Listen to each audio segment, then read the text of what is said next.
Seneli. Elfai. Kas nors? Tai ką aš dabar pasakysiu visam pasauliui? Taigi miškas nepabūdęs. Taigi, ką aš jam pasakysiu?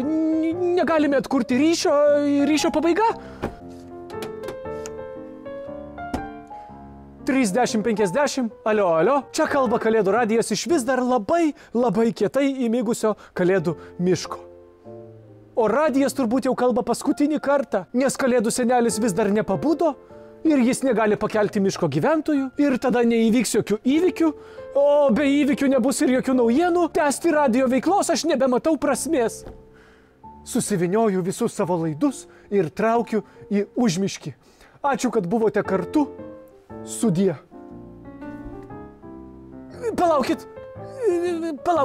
atsiprašau,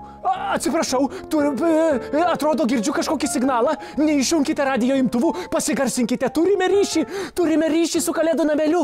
Taip, o šiandienos stebuklinga mintis yra saldžiausias medus, tai miegas. Su jumis Kiškis Romas, iki kitų susiklausimų.